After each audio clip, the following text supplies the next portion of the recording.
8 is great. The Mariners win their 8th in a row, 5-3 over the Angels tonight to improve to 81-68 on the season. What is up? What is going on, everybody? Welcome back and welcome in to the Seattle Mariners postgame recap. As I said, 5-3 win for the Mariners tonight over the Angels to improve to 81-68 on the season. As always, before I go into this recap, you guys and gals have been crushing it for my channel. I appreciate it. Hit that thumbs up, like button. It helps out. Comment your thoughts on the team and the game down below. Now we're on the road to 10K subs. If you can sub if you're new or lurking as well. We've passed 5,000. Thank you to each and every one of you for helping me reach a huge goal for this channel. I appreciate all of you. And thank you to everybody that joined for the member stream tonight. Had a lot of fun talking ball with y'all during this game.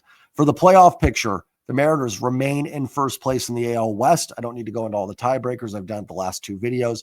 The Mariners are at top of the AL West, and their magic number to clinch a playoff spot is down to 11. Could have been a little lower, but Texas will just not stop winning. Of course, they're probably sitting there going, the Mariners aren't stopping winning either, so stop complaining. But the magic number for the Mariners to clinch a playoff spot is 11. Magic number from the AL West is just going to be however many games are left because you're tied, and that there's 13 games left, so it's 13. You're tied with Houston, and that second tiebreaker isn't going to be meaningful because you have 3 games left with them, and someone will win the first tiebreaker. So technically, like I said, the Mariners are in first right now. Magic number for the AL West is 13. We're going to focus on the playoff magic number first because that's first and foremost, right? You got to get into the dance. Then you can start picking who you want to dance with after that. So let's get in the playoffs first and then go from there. I mean, the playoff race continues to be wild. Boston slipping. You're actually tied with Boston. So if Houston took the lead, you could be in the second wild card. I mean, you're 2.5 back to the Yankees. If Houston took the lead for the first wild card, Texas is 2. I mean, it's just wild. Texas could still win the AL West. So it's just absolutely crazy right now. But you know what? The most important thing the Mariners can do is what they've been doing. Keep winning your games, and it won't matter. I can promise you this. I don't know a lot, but if the Mariners win the rest of their games, they don't have to worry about any of the tiebreakers or anything like that. They will win the AL West and walk into the playoffs probably with a bye if they did that. So, I mean, it sounds simple, but it is true, right? We could spend 30 minutes going through, well, if this team beats that team and that team beats that team, win your games. It doesn't matter. And it's so great to see this team doing that. It seems like months ago that we did that live stream after the Angels game, that they had lost. We did the post-game live. They had a tough loss to the Braves. I think I said Angels, meant to say the Braves. And it was a somber stream, right? We were down on this team, didn't see any way they would get back into this, and they've won 8 in a row since then. I mean, just what a turnaround. I mean, we talk about all the time how this team just can run hot and cold. And man, are they in the middle of a great hot streak right now. They haven't lost since we did that stream. And how crazy is baseball, right? They've needed every bit of those 8 wins. If the Mariners were 5-3 over that stretch, which is good, 5-3 is a good stretch of baseball, they would not be in a playoff spot right now. That is just how crazy this has been, and how good all these teams are playing in this AL playoff race right now. And the Mariners have been up to the task. But what an absolute turnaround for this team a week later, and we're on cloud 9 with this ball club. And tonight, Bryan Woo, absolutely sensational, a career-high 13 strikeouts, another 6-inning masterpiece, another quality start for Bryan Woo, another win. Can't say enough about Bryan Woo. I mean, I'm a broken record with it, with each start. But, I mean, if you can line it up, and hopefully you can, that's hands down who's starting game 1 in a playoff series for the Seattle Mariners. Offense gets it done. Josh Naylor with a huge 2-run single in the 5th. It looked there for a little bit like they might not score. Gino strikes out, bases loaded, nobody out. Naylor gets behind 0-2, getting a little bit worried there that maybe you don't even get 1 run in, but Naylor finds a way, sneaks that base hit through to give the Mariners a couple insurance runs they needed. J.P. Crawford with a big home run, and then Jorge Polanco with the 2-run single in the first inning, the 2-run double in the first inning there. Just Polanco continues to be clutch and come up with big hits. Shout out to the bullpen again. Brash wasn't maybe at his best, gives up the home run to Ward, and Adele gets through that kind of bottom part of the Angels order. But how about Luke Jackson and Caleb Ferguson with a couple big innings today? Not only did they look good, and Caleb Ferguson has looked much better his last few outings. Jackson continues to be solid. But now you're lined up very well for tomorrow. You have Spire, you've got Munoz. probably have Brash if you need it with the day off Monday. You have Bizzardo, Vargas. So you've got all the names that you need, all the big names in that bullpen ready to go tomorrow. I thought that was a smart call by Dan in a 3-run game against the bottom of the Angels lineup that, again, with Neto not in there, that lineup just loses a lot of its length. And going with Luke Jackson and Caleb Ferguson there, thought was a smart call by Dan and lines his team up very well for tomorrow's game. So hopefully they can finish it off and get that 4-game sweep and get that magic number down even lower. But just at this point in the year, they're all kind of running together, right? It's becoming less and less about the individual game and more about what the goal is, right? Like I'm not so much focused on, oh man, that was a great at bat there. It's important. But in April and May, you're looking for signs. You're looking for the little things like, okay, we lost, but they can like Naylor looked good, or, Polanco had good process there in that at bat, or JP made a great defensive play, or Julio made a great catch. Right now, those things are happening, but it's just hard to focus on them because it's all about getting the win and all about getting this team, into the postseason and beyond. So it's becoming interesting. And this is not new for me because Mariners have been in the race the last couple of years, but it's kind of how do you measure it a little bit? How do you approach games like this? And for me, it's been kind of difficult because they're all kind of blending together a little bit just in this massive wins pile. It's like, oh, there it is. And just all these games are in there. Like, it's not that there's been anything super memorable the last couple nights. I mean, the Garver home run was great. And I don't mean memorable negatively, that there hasn't been something memorable, but it's just about getting these wins and just about reducing that magic number and getting in and making a run at this thing.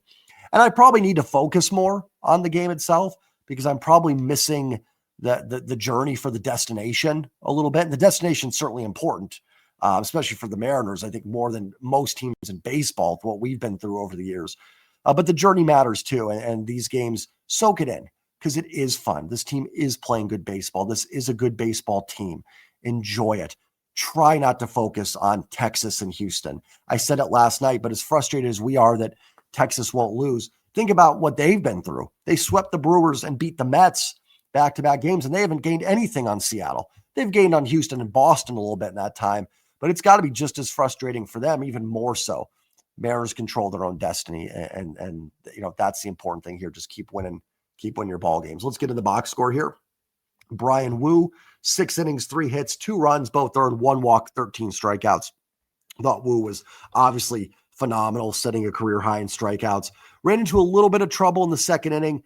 The Mariners jumped out to that early 2-0 lead. Thought maybe we'd get a game where we kind of cruise to 7-8-0 win, something like that. But of course, never that easy. Angels battle back with the Adele home run and then the Teodosio base hit. But then Woo just settles in completely and dominates the rest of the way. What a performance with 13 strikeouts. Not to mention, he tied his career high with 9 in like the 3rd or 4th inning. I mean, how many times has he done that this year? I feel like every start, Woo's tying a career high in strikeouts with 9, and then bust out 13 today. Again, 14-7 for Woo on the year. Obviously, win-loss isn't always in the pitcher's control, but great to see him getting these wins. He throws 100 pitches, 69 for strikes. So a bulldog performance from Bryan Woo, throwing 100. Wasn't that long ago that this guy was an injury risk. You were nervous. Could Woo hold on? Would you get a full season out of him? And I mean, from that to being easily the most steady starter this team has, I've just been so impressed. He is so much fun to watch. And I don't watch a lot of national baseball shows. I just focus more on kind of the local stuff, the other YouTube channels and things. But man, I want the Mariners to get in the playoffs, obviously for us, so they go in the playoffs. But I want the people that don't watch Mariners baseball to see how good Bryan Woo is. To go, man, who's that Woo guy pitching for the Mariners? And maybe they do know him. Maybe they do. But he deserves to pitch on the national stage. I mean, he was in the All-Star game, obviously, but in a big playoff game. And man, Woo at home, potentially game 1. Oh, sign me up. Sign me up. Luke Jackson pitches a shutout, 7th, 8 pitches. Great inning from Luke Jackson. He continues to do a nice job for this team as kind of a bridge reliever. Caleb Ferguson has looked so much better his last few outings. He throws a shutout 8th with a hit and 2 strikeouts, including the strikeout of Chris Taylor to end that inning. He was fired up. He's looked really good his last few times out. One, it makes the loss of Jose Castillo a little bit more tolerable, that Ferguson's pitched better. And you do need that second lefty. It's not quite back in the day where guys just throw to one batter, they can come out. But I've talked about so many times earlier in the year, especially go extra innings against teams that have a lot of left-handed hitters. It's nice to have that second guy you can trust out there besides Gabe Spire, and you feel comfortable going to Caleb Ferguson. And, he kind of, I don't think he lost that role, but he just wasn't a guy we trusted there for a little bit, especially on that road trip. But he's kind of getting himself back into that circle of trust in the bullpen, which is really good to see, because they're going to need it, because you're going to face, tough lefties coming down the stretch. You're going to face Yordan Alvarez multiple times next weekend, and Gabe Spire can't, face him 5 times in a game. So you're going to need a guy like Caleb Ferguson. Matt Brash finishes it off for his 4th save.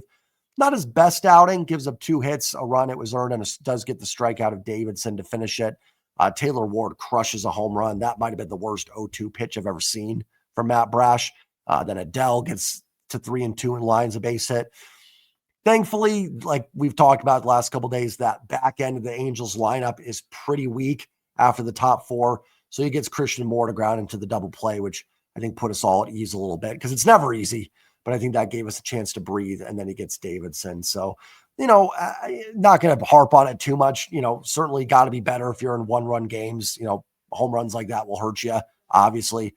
But being up 3, throw it away, move on, and Brash gets the job done today. Just probably didn't have his best stuff. Actually threw a lot of strikes. I think it also goes to show that sometimes, like, there's a difference between command control, right? Like throwing strikes, but quality strikes. He threw strikes with the slider, but there was a couple hangers in there. That one to Ward, for sure. That 0-2 pitch was a strike. Ward didn't swing at it. It was right down the pipe. But it was an absolute cement mixer slider that he threw up there. So not worried about Brash. Hopefully it just wasn't his best stuff, and still ends up getting the double play and a strikeout to get out of it. So he certainly wasn't bad today either. And, Taylor Ward's a good hitter. He's going to get you sometimes. Mariners as a pitching staff today, only 1 walk, 16 strikeouts. That home run Brash gave up was like the first run the bullpen has given up. And I don't know, like they said, like 30 innings or so. I don't know. It was something crazy. I don't know if it's that much, but it's been a while since the bullpen has given up a run. So, you're kind of due at that point too. But 1 walk, 16 Ks, a tremendous job from the pitching staff tonight. Offensively, the Mariners collect 6 hits, 4 walks. Thought they did a pretty good job against Ferris. They had that Julio at bat with the bases loaded where you would have liked to come through with a couple runs. I think that was in the second.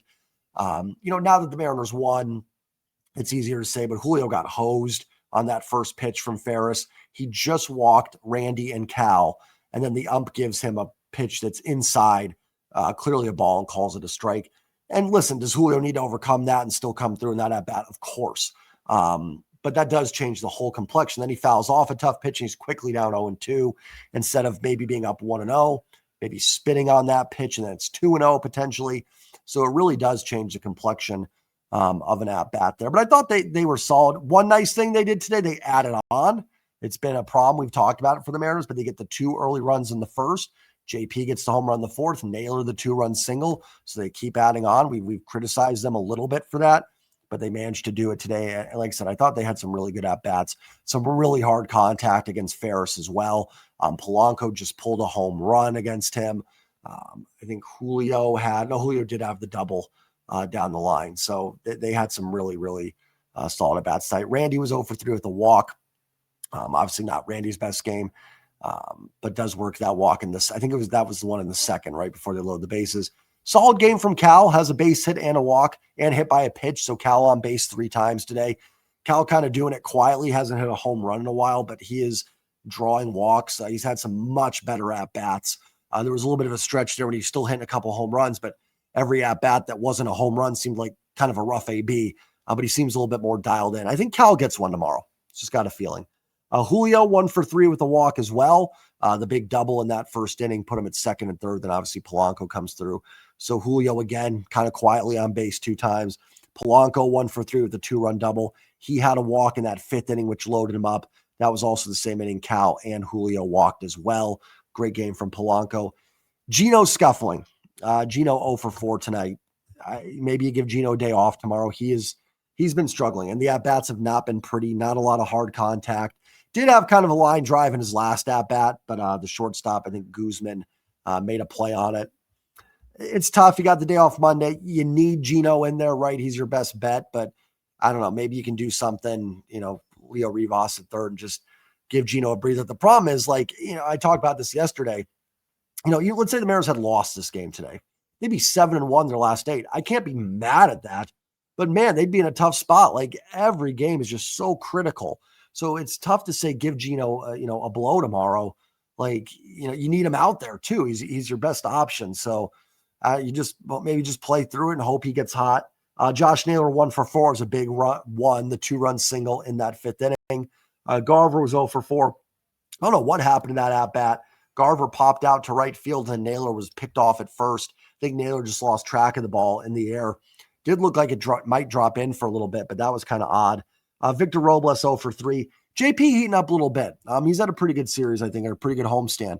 He was 2 for 3 today with a solo home run. Shout out to my man, Mr. Moses, channel member. He called that home run in our live stream today. He said JP's going deep in that inning, and JP did go deep for his 10th home run.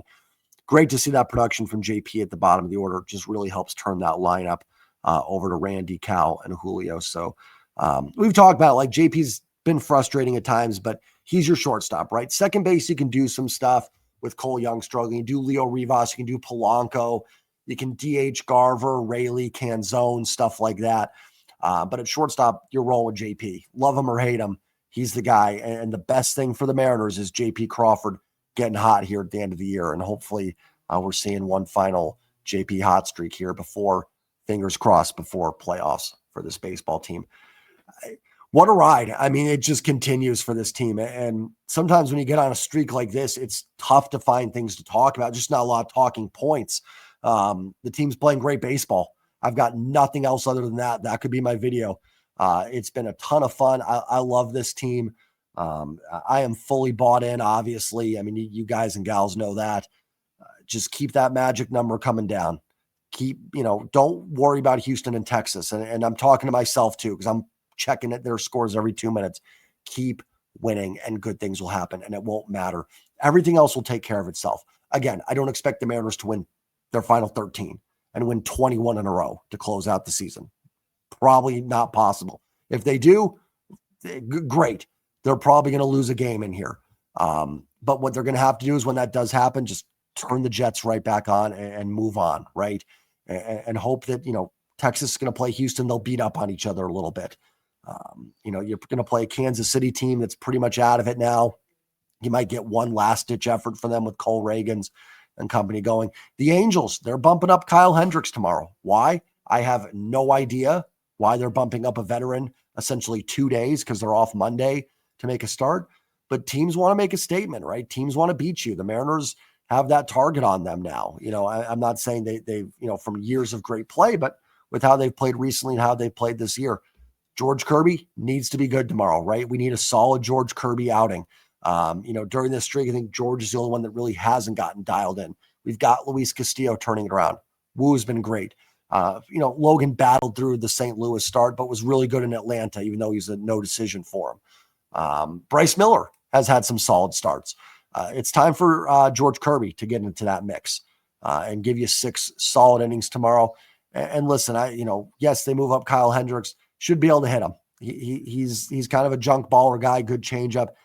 He shut this team down last time in Anaheim. Not again. Not happening again. Got to get to him. Got to keep this going, get number 9, enjoy the day off Monday, and the chips will fall, where they may for this team to keep going. But do know this, if they do manage to win that 13 in a row to finish, it'd be 21 in a row. They will win the AL West. I can guarantee that. So just keep the good vibes going. Like I said, just that's all I've got. So comment, subscribe. Bryan Woo is the GOAT, and the offense comes through with just enough today. So comment, subscribe. And as always, go Mariners. Peace.